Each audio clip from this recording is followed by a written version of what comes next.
आप सब लोगों को मेरा नमस्कार। सबसे पहले आप सब लोगों को बहुत बहुत बधाई जीतने की, काउंसलर बनने की, और बहुत बहुत शुभकामनाएं। भगवान करे आपके अगले 5 साल बहुत अच्छे बीतें और आप जनता की खूब सेवा करें। मेरी नज़र में ये चुनाव बहुत बहुत बहुत मुश्किल चुनाव था। कुछ लोग कहते हैं आसान चुनाव था, लेकिन ये किसी भी हालत में आसान चुनाव नहीं था। जिस तरह से इन लोगों ने जिस लेवल के षड्यंत्र रचे और जिस तरह से इन्होंने पूरी मशीनरी को हमारे खिलाफ इस्तेमाल किया, उस तरह से ये मेरी नज़र में अभी तक हम जितने चुनाव लड़े हैं सबसे मुश्किल चुनाव ये था। पूरी की पूरी इनकी मशीनरी उतर आई। इनके 7 मुख्यमंत्री, 17 केंद्रीय मंत्री, अमित शाह जी खुद, जेपी नड्डा साहब खुद, इनके राष्ट्रीय अध्यक्ष, वो सारे तो थे ही। जिस तरह से इन्होंने मीडिया पे दबाव डाल के, मीडिया को धमका के, मीडिया की बाह मरोड़ के 24 घंटे हमारे खिलाफ दुष्प्रचार किया। रोज सवेरे 9 बजे मैं देखता था, 8:30-9 बजे एक वीडियो निकल के आ जाता था, कोई फर्जी वीडियो एक निकल के आ जाता था, और फिर वो 24 घंटे सारे चैनलों पे केवल और केवल वो वीडियो चलता था। हम पॉजिटिव राजनीति करने वाले लोग हैं।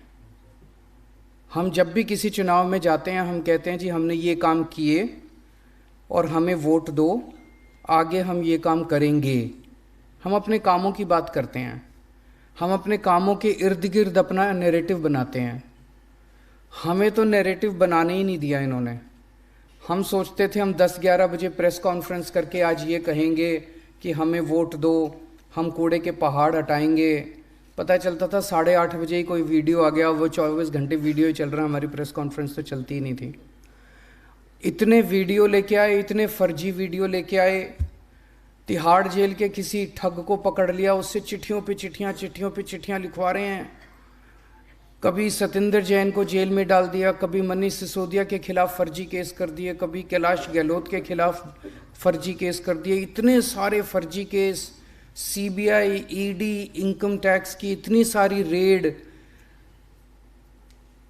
मैं समझता हूं कि इस किस्म का युद्ध इन्होंने किसी के साथ नहीं किया जिस किस्म का युद्ध इन्होंने एमसीडी के चुनाव के दौरान किया। इन्होंने हमें बदनाम करने में कोई कसर नहीं छोड़ी। ये नहीं कहते थे कि बीजेपी वाले ये नहीं कह रहे थे कि भाई हम ईमानदार हैं और आम आदमी पार्टी वाले चोर हैं। वो ये कहते थे हम तो चोर हैं, ये भी चोर हैं, हमारे जैसे ही हैं ये भी। उनका पूरा का पूरा जो हम बार बार हर फोरम पे खड़े होके कहते हैं हम कट्टर ईमानदार हैं, ईमानदारी हमारी आइडियोलॉजी, हम कट्टर ईमानदार हैं, वो इसको ध्वस्त करना चाहते थे कि नहीं ये ईमानदार नहीं है, ये हमारे जैसे ही हैं, ये ईमानदार नहीं है, ये हमारे जैसे ही हैं। इनका पूरा का पूरा ऑपरेशन इसी के ओर था। पर जनता को बेवकूफ़ थोड़ी बना सकते हो। ये लोग सोचते थे जनता पागल है, ये लोग सोचते थे जनता को बेवकूफ़ बना लेंगे। इनका सारे दुष्प्रचार के बावजूद जनता ने आपको वोट दिया। इसका मतलब हम लोगों ने पिछले कुछ सालों में जो कमाया है, जो मेहनत की है, जनता उसको देख रही है। टीवी पे चलाते थे मनीष सिसोदिया सबसे बड़ा भ्रष्टाचारी, गली में हो रहा होता था कि बीजेपी वाले चोर हैं।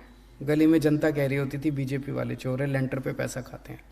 मैंने देखा एक सोशल मीडिया पे किसी पत्रकार ने पूछा किसी से, कहता है जी वो मनीष सिसोदिया के खिलाफ ये आरोप लगे हैं, ये आरोप लगे, आपको क्या कहना है? वो बोला जी मेरे बच्चे का तो भविष्य बना दिया। ऐसा आदमी जो बच्चों के स्कूल अच्छे करता है वो कोई चोर थोड़ी हो सकता है। तो आप जनता को बेवकूफ़ समझते हो क्या? तो हमने जितने काम किए अभी तक और हमने अपने आचरण के जरिए जो जनता का दिल जीता है, वो ये लोग तोड़ नहीं पाए। अब इसे आगे ले जाने की जिम्मेदारी आपकी सबकी है। अगले 5 साल में कुछ ऐसा करना कि वो विश्वास और सुदृढ़ हो। ऐसा ना हो जाए कि 5 साल के बाद वो विश्वास जनता का कम हो जाए हमारे पर। विश्वास और ज़्यादा बढ़ना चाहिए, विश्वास कम नहीं होना चाहिए। जनता का प्यार, जनता की मोहब्बत हमारे प्रति और ज़्यादा अगले 5 साल में बढ़नी चाहिए, वो कम नहीं होनी चाहिए। सबसे ज़्यादा दुखी जनता भ्रष्टाचार से है एमसीडी में, बहुत ज़्यादा। हर लेंटर पे पैसे लेते हैं, हर काम के पैसे खाते हैं, बहुत ज़्यादा दुखी है जनता। आप सब लोगों से हाथ जोड़ के निवेदन है, आप सब मेरे से, बहुत सारे आप में से उम्र में छोटे भी हैं, कुछ बड़े भी हैं, तो कुछ छोटे भाई बहन हैं, कुछ बड़े भाई बहन हैं। सबके भाई की तरह मैं यही कहना चाहता हूँ कि मैंने अपनी ज़िंदगी में सब कुछ देखा है। इनकम टैक्स में भी था मैं, वहाँ भी खूब पैसे कमा सकता था। उसके बाद फिर काफ़ी टाइम एनजीओ में काम किया, सुंदर नगरी की झुग्गियों में रहा। उसके बाद फिर मुख्यमंत्री बनने का मौका मिला, यहाँ भी खूब पैसे कमा सकते थे। लेकिन फिर अगर मैं पैसे कमाता तो फिर मैं कुछ भी नहीं कर पाता अपनी ज़िंदगी में। अगर आपने आगे बढ़ना है तो आपका चरित्र और आपका आचरण आपको आगे लेके जाएगा। आप अगर ये सोचो ना कि मैं पैसे कमा लूं और किसी को पता नहीं चलेगा, सब पता चल जाता है सबको। और किसी को पता ना चले, ऊपर वाले को तो पता चलता ही है कि नहीं है? भगवान को तो मानते होगे, तो ऊपर वाले को तो पता चलता है जो भी करते हो। ये मान लेना कि अगर पैसे खाने चालू कर दिए तो ये आपका आखिरी मौका है ज़िंदगी का। भगवान ने आपको मौका दे दिया, आम आदमी पार्टी ने टिकट दे दी, जनता ने आपको जिता दिया। अब यहाँ से आगे का रास्ता आपके ऊपर है। ईमानदारी से काम करोगे, सेवा करोगे, बहुत आगे तरक्की करोगे।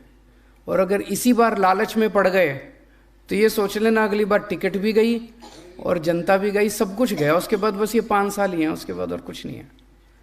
दूसरी चीज़, जो आदमी पैसे खाता है ना वो काम नहीं कर सकता। मैंने तो ये देखा है। एक बार ये लत होती है। मैं आपको एक छोटी सी कहानी सुनाता हूँ। मैं विपश्यना में जाता हूँ। विपश्यना में जब आदमी जाता है तो धीरे धीरे कई सारे उसके ऐब छूटते जाते हैं। तो मेरा एक इनकम टैक्स में मेरा एक दोस्त होता था, वो भी मेरे साथ विपश्यना में जाने लगा। तो वो सिगरेट पीता था, सिगरेट छूट गई। दारू पीता था, दारू छूट गई। वो इधर उधर लड़कीबाजी करता था, वो भी छूट गया। पैसे लेना नहीं छूट पाया उसका। छोड़ना चाहता था, छूटा नहीं। मैंने पूछा उससे, कहता है जब भी मेरे सामने कोई इनकम टैक्स पेयर आके बैठता है, एसएससी आके बैठता है, कहता है मेरा शरीर कांपने लग जाता है अपने आप, खुद ब खुद। वो लत लग गई थी उसको। इतनी गंदी लत है ये पैसे की, इतनी गंदी लत है, ये छूटती नहीं है, बड़ी मुश्किल से छूटती है। इस लत को मत लगा लेना, नहीं तो बर्बाद हो जाओगे। आप भी बर्बाद होगे, आपके बच्चे भी बर्बाद होंगे। ये सीबीआई ईडी वाले तो बाद में आएंगे, वो तो बर्बाद करेंगे ही करेंगे। जेल भी जाना पड़ेगा, सब कुछ बर्बाद, इज्जत भी जाएगी, सब कुछ खराब होएगा, लेकिन आप भी बर्बाद हो जाओगे। और दूसरी तरफ अगर आपने ईमानदारी से काम किया, आज मनीष सिसोदिया ने, हमने, सब लोगों ने ईमानदारी से काम किया है, तो इतने बड़े षड्यंत्र के बावजूद भी कोई हमको बेईमान नहीं मान रहा। कह रहे हैं जी ये ईमानदार लोग हैं जी। और अगर आपने पैसे लेने चालू कर दिए तो इज्जत भी जाएगी, सब कुछ जाएगा। फिर जनता आपके साथ, कोई आपके साथ खड़ा नहीं होगा। और आपके परिवार वालों को जो दुर्गति होती है, आप तो की तो होगी, परिवार वालों की जो दुर्गति होती है वो बहुत ज़्यादा होती है। और इसके काउंटर में अगर आपने ईमानदारी से काम किया तो उसका जो सुकून मिलता है, बहुत ज़्यादा सुकून मिलता है, बहुत ज़्यादा शांति मिलती है, जनता की इज्जत मिलती है, बहुत इज्जत मिलती है। आप बाहर निकलो, जनता इज्जत करती है। और आदमी ज़िंदगी में चाहता क्या है? आप जितने लोग यहाँ बैठे हो, कोई ऐसा नहीं है कि भाई किसी के घर खाने के लाले पड़े हों। भगवान ने आपको सबको ठीक ठाक दे रखा है। सब आप में से सब लोग इज्जत चाहते हैं कि मेरे को अब इज्जत और मिले, दुनिया की इज्जत मिले। वो इज्जत तभी मिलेगी जब आप ईमानदारी से काम करोगे और जनता का काम करोगे। तो पैसे ना ले लेना, बाकी 2-4 काम कम कर दो तो चलेगा, लेकिन कहीं ऐसा ना हो कि इस बार हम बीजेपी के भ्रष्टाचार के खिलाफ लड़े हैं, कहीं ऐसा ना हो जाए अगली बार बीजेपी हमारे भ्रष्टाचार के खिलाफ लड़े चुनाव। ये नहीं होना चाहिए। तो आप पे बहुत भरोसा है, जनता ने भी भरोसा किया, आम आदमी पार्टी ने भी भरोसा किया, आपको टिकट दी, चुनाव जीते आप लोग। और जो आज तक हमने कमाया आम आदमी पार्टी ने, इसको और आगे बढ़ाना है, इसको और विश्वास को आपका काम पूरे देश में फैलना चाहिए, ये हमारा मकसद है। एक और इम्पॉर्टेंट बात है, एमएलए और काउंसलर मिल के चलना। मैं कई सारे एमएलए से मिलता हूँ, उनको ये डर होता है मेरी टिकट ना कट जाए। किसी की टिकट नहीं कट रही, चिंता ना करो।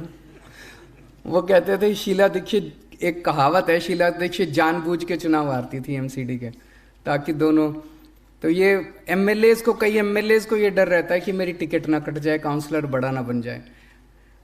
आप सबको पता है कि हम सर्वे पे देते हैं टिकट, एमएलए की टिकट भी सर्वे पे मिली, काउंसलर्स की टिकट भी सर्वे पे मिली।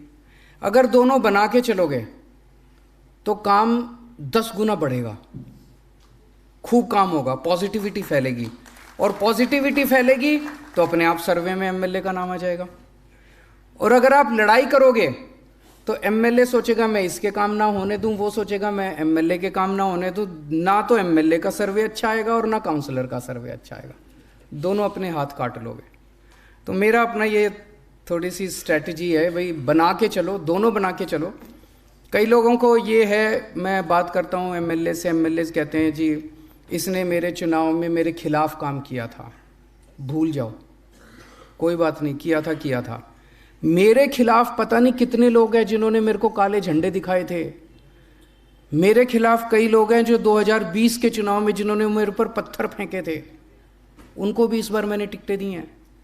हमें तो दिल्ली के 2 करोड़ लोगों को साथ लेके आना है, हमें लोगों को दुश्मन नहीं बनाना, दुश्मनियां ख़त्म करनी है, जितनी हैं भी वो भी ख़त्म करनी है। हमारी दुश्मनी है तो भ्रष्टाचार से है, हमारी दुश्मनी है तो कूड़े से है, हमारी दुश्मनी है तो समाज के कुरीतियों से है। जितने भी 2 करोड़ लोग हैं जिन्होंने भी हमारे खिलाफ कभी जिंदगी में काम किया, उनको भी दोस्त बना लो, सबको दोस्त बना लो। अंत पंत में सारी बीजेपी को भी ज्वाइन कराएंगे एक दिन, चिंता ना करो, सारों को साथ लेके आएंगे, सबको, 2 करोड़ लोगों को सबको एक दिन आम आदमी पार्टी में ज्वाइन कराएंगे। तो ये सारा अपने मन से निकाल दो। कई लोगों के मन में इसने मेरे खिलाफ काम किया था, अब मैं ज़िंदगी भर इसका साथ, इसको नहीं, छोड़ दो। किया था, अब गले मिल लो, बस हो गया। अब आगे काम नहीं करेंगे, साथ मिल के काम करेंगे, पुराना ख़त्म। तो साथ मिल के काम करना है और सबके काम करने हैं। कई हम लोग ये सोचते हैं ये हमारी पार्टी का, इसने तो मेरे को, इस मोहल्ले ने तो मेरे को वोट ही नहीं दिया, इसको मैं क्यों वो करूं।